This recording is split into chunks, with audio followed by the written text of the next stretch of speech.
Na primeira metade do século XIX, a Europa vivia um forte processo de industrialização ou a segunda revolução industrial, principalmente na parte norte entre os reinos alemães, de modo que para a Inglaterra a concorrência estava forte.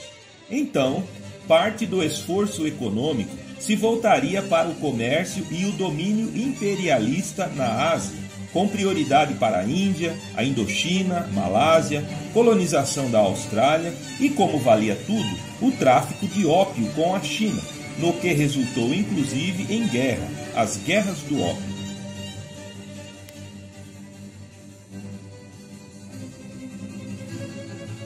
Também a Inglaterra intensifica o domínio político e comercial nas suas colônias africanas. E como a Inglaterra sempre saía na frente, mas as outras potências europeias saíam atrás, também a França reafirma seus domínios nas suas possessões no Sudeste Asiático, os holandeses na Malásia e na Indonésia e os portugueses no Timor-Leste. Também os norte-americanos ocupam as ilhas do Pacífico e dominam as Filipinas, tomadas da Espanha. Também o Japão, que havia permanecido fechado para o comércio com os europeus, a partir da era Meiji, em meados do século XIX, entrou no processo de imperialismo, competindo com a Rússia, Grã-Bretanha, Estados Unidos e a França na sua região, na Ásia, anexando, por exemplo, a Manchúria dos chineses, a Península Coreana e a ilha de Formosa. Também o Japão vivenciava a sua revolução industrial e um forte desenvolvimento da sua economia. Também seria na segunda metade do século XIX que se daria a divisão da África entre as potências imperialistas europeias, onde a França ficaria com a maior parte dos territórios norte-ocidentais muçulmanos, a saber, a Argélia, Tunísia, a Líbia, parte do Marrocos, Mauritânia, Mali, Níger e Chad, África Equatorial e a ilha de Madagascar. A Espanha ficaria com a outra parte do Marrocos e Saara Ocidental. A Inglaterra seria detentora do Egito, Sudão, Uganda, Quênia, Malawi, Zâmbia, Zimbábue, Nigéria, Serra Leoa e a já próspera e colonizada África do Sul. A Alemanha caberia a Tanzânia, Namíbia, Togo e Camarões. E a Itália ficaria com a Somália e a Eritreia. E a Bélgica ficaria com o Congo, no centro-sul da África, detentor das maiores reservas florestais e biológicas do continente. Portugal manteria suas antigas colônias de Angola, Guiné-Bissau, Guiné Equatorial e Moçambique. Somente a mais antiga e independente nação e dinastia da África, a Etiópia, se manteria fora dessa partilha e independente. Nessa fase da história europeia, surge bem no meio da Segunda Revolução Industrial Karl Marx, judeu, nascido na Prússia, jornalista, filósofo, sociólogo, historiador e economista, e juntamente com o seu amigo e colaborador Friedrich Engels, também nascido na Prússia, empresário e rico industrial, que também era escritor e teórico social, juntos fundaram o chamado socialismo científico ou o marxismo. Desde os tempos da Grécia Antiga, filósofos já idealizavam uma sociedade onde não existiriam classes sociais ou a propriedade privada, como Platão, por exemplo. Mas, já naquela época, já surgiram críticos severos a essa ideologia, como Aristóteles. Thomas Müntzer, teólogo alemão protestante anabatista, também era contra a propriedade privada e simpático a uma sociedade igualitária, sem distinção de classes, onde o resultado do trabalho fosse dividido. Jean-Jacques Rousseau fora o intelectual iluminista mais fervoroso a favor da abolição da propriedade privada, da abolição das classes e defensor da sociedade igualitária, onde defendeu suas teses e pensamentos nas obras A Origem da Desigualdade entre os Homens e O Contrato Social. Karl Marx e Engels publicaram em 1848 o Manifesto do Partido Comunista, um tratado que criticava a Revolução Industrial, o capitalismo e a nova classe social surgida nesse processo todo, a burguesia. Instavam que, embora a classe do proletariado era a peça mais frágil e explorada nessa engrenagem social, era justamente a classe operária que fazia todo o processo de produção e enriquecimento das classes burguesas, dos nobres e dos políticos acontecer, e que, a partir desta constatação, concentravam nas mãos um poder que não tinham consciência, e que a partir de então deveriam se organizar e assumir o poder e o controle de todo o processo, onde o resultado final do trabalho não deveria servir para beneficiar a alguns, mas o resultado deveria ser socializado entre todos. No Manifesto Comunista são defendidos os seguintes ideais: o fim da propriedade privada sobre a terra, o fim dos direitos de herança e a tomada dos meios e equipamentos de produção das mãos dos burgueses e transferidos para o Estado. A Península Italiana,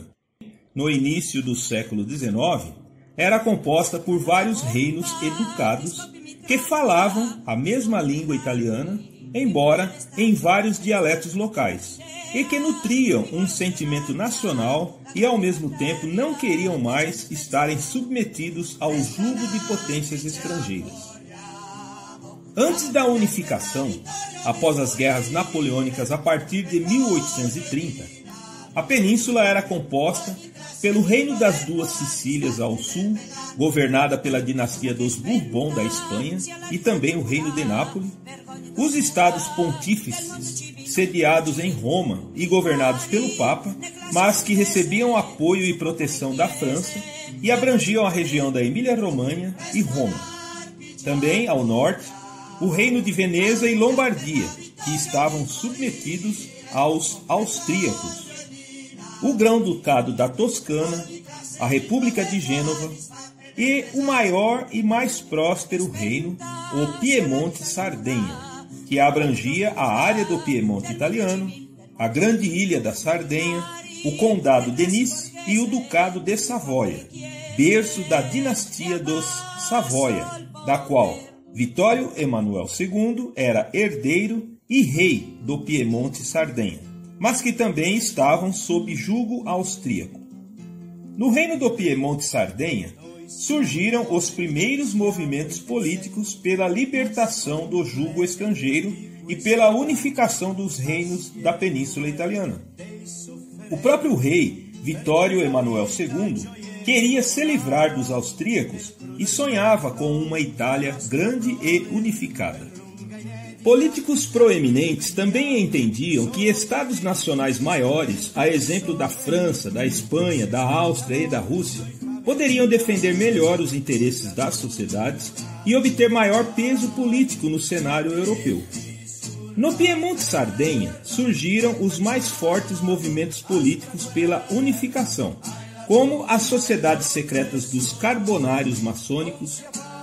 o movimento Jovem Itália, todos influenciados pelos ideais iluministas e pela Revolução Francesa, tendo como principais expoentes Giuseppe Mazzini e Camillo Benso, o Conde de Cavour, bem como o próprio rei Vitório Emanuel II da Casa de Savoia. No ano de 1852, o rei Vitório Emanuel II nomeia como seu chefe de gabinete o Conde de Cavour, que por sua vez implementa boas práticas políticas e econômicas que promovem um rápido desenvolvimento industrial, fortalecimento do exército do Piemonte e faz corretas e sábias alianças políticas com a França, a Inglaterra e a Rússia para obter apoio contra a Áustria. Então, acontecem as 3 guerras pela independência. Na primeira, o exército do Piemonte fora derrotado e o domínio austríaco continuava. Giuseppe Garibaldi, nascido em Nice, que na época ainda pertencia ao reino do Piemonte-Sardenha, na juventude trabalhou como marinheiro, de modo que aos 26 anos já era um cidadão bastante viajado, quando então decide entrar para o grupo nacionalista secreto pró-unificação Itália Jovem, de Giuseppe Mazzini, e jurara livrar a Itália do jugo estrangeiro. Em 1834, tomou parte em uma mal-sucedida insurreição na República de Gênova, de modo que teve que fugir e se esconder em Marseille, na França, onde lá ficou sabendo que estava com a cabeça a prêmio e que fora condenado à morte pelo tribunal genovês. Adotou um nome falso e um disfarce, e quando viu a oportunidade, em 1836, embarcou em fuga para o Rio de Janeiro. Como era um combatente romântico e idealista, acabou por se envolver aqui no Brasil com a causa da Revolução Farroupilha, um movimento separatista republicano surgido no Rio Grande do Sul que visava se separar do Império Brasileiro e fundar a República Rio-Grandense, que, por sinal, durou 10 anos entre setembro de 1835 e março de 1845. Giuseppe Garibaldi chegou ao Brasil numa época em que o Império Brasileiro de Dom Pedro II enfrentava várias revoltas regionais, como a Sabinada, na Bahia, a Revolução Liberal em São Paulo, a Cabanagem, no Pará, e também movimentos de independência no Uruguai e nas províncias de Corrientes e Santa Fé, na Argentina. A Guerra dos Farrapos, ou a Revolução Farroupilha, se deu pela insatisfação dos fazendeiros estanceiros do Rio Grande do Sul, revoltados com os altos impostos cobrados pelo Império Brasileiro sobre o charque, couro e o sebo, produzido nas estâncias, salgados nas charqueadas e, posteriormente, exportados para as zonas cafeeiras do Sudeste e para as zonas canavieiras do Nordeste brasileiro. A maior parte do charque produzido se destinava à alimentação dos escravos trabalhadores nas lavouras. O governo brasileiro não tributava o charque importado do Uruguai e da Argentina, e isto causava grande revolta nas elites no Rio Grande do Sul. Também os estanceiros pressionavam os militares e as autoridades do Rio Grande do Sul a se rebelarem contra o Império Brasileiro e também pediam a derrubada da monarquia e a instauração do sistema republicano. Então, iniciadas as hostilidades, em 1835 irromperam os combates, que se davam na maior parte por cavalaria, onde o Império Brasileiro precisou de tempo para conseguir suplantar o movimento, onde só tiveram desfecho a partir das estratégias de combate de Duque de Caxias. Durante a guerra, Giuseppe Garibaldi fora designado pelo comandante da Revolução, General Bento Gonçalves, a ser o comandante da Marinha Farroupilha, onde ele teve a oportunidade de construir um estaleiro no interior e ali foram montados 2 barcos de guerra, que seriam transportados até o litoral e se juntariam a outros 8 barcos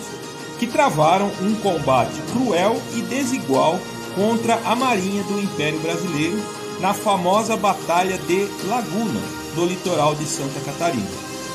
onde ali chegou-se a proclamar a República Independente Juliana.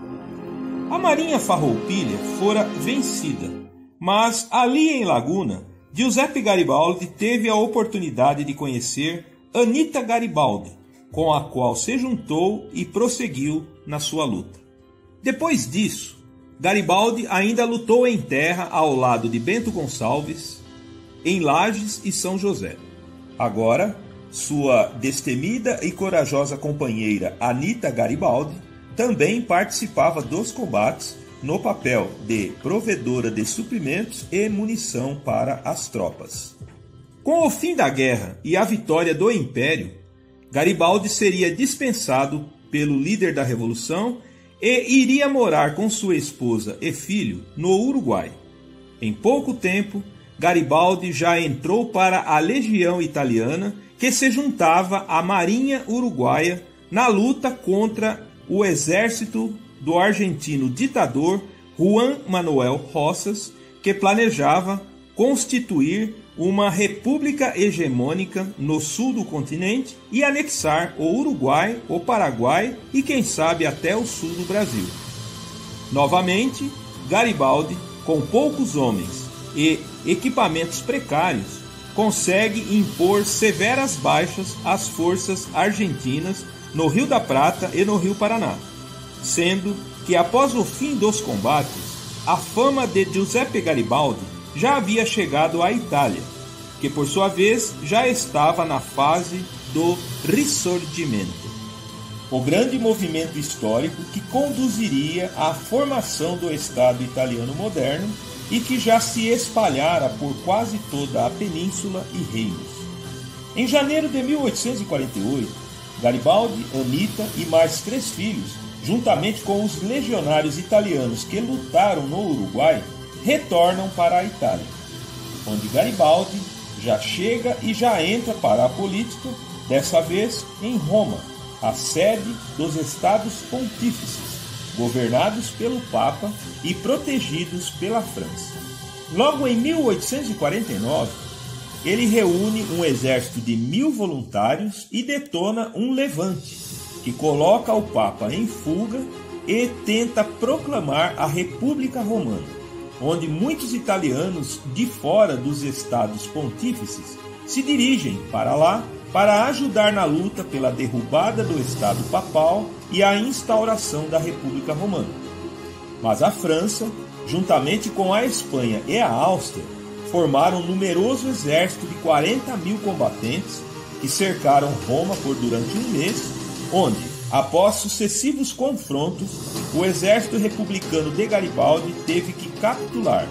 e Garibaldi, juntamente com Anita, que estava grávida de 5 meses, tiveram que fugir na direção de San Marino, onde, durante a fuga, Anita Garibaldi fica doente e falece com o filho na barriga, próximo a Ravenna.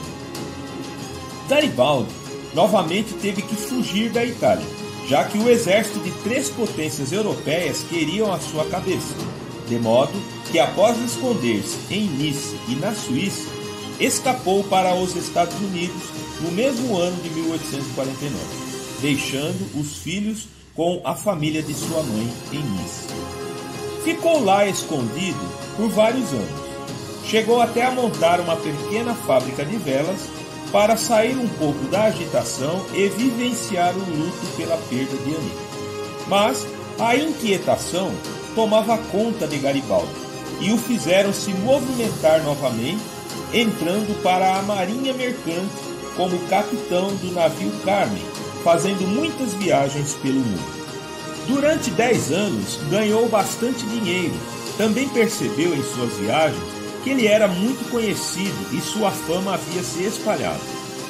Passados então 10 anos, ele resolve voltar para a Itália, cujo ambiente estava mais calmo. E depois de passar por Gênova e Nice, decide comprar uma pequena ilha próxima da Sardenha, a ilhazinha de Caprera, onde planta oliveiras, uvas, cria gado, galinha e porcos. Seu único envolvimento com a política se dá através de artigos que ele escreve para jornais locais.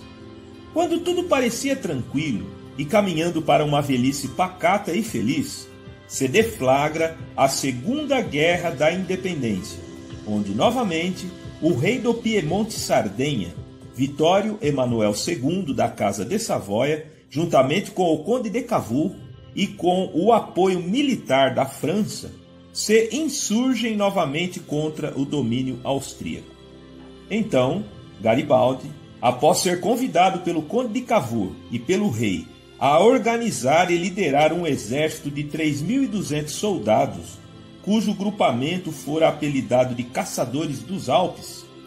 começam a realizar operações militares de enfrentamento e tomada das localidades ao sul do Piemonte,